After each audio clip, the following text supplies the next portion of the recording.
Hey everyone, in this video I will be showing you how to uninstall Streamlabs in Windows. So let's get started.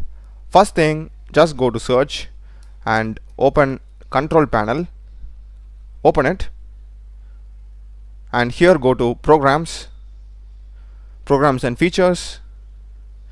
Here just search for Streamlabs in case we are having a lot of apps. We'll be having the Streamlabs desktop.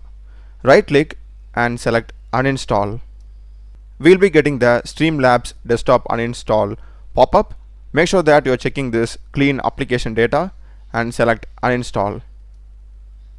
Once it is done, just click on finish. And as you can see here, we won't be having that in our control panel. That's the video, guys. Do check the playlist of my channel. Done a lot of videos in programming and AI tools. Subscribe me. Thanks for watching.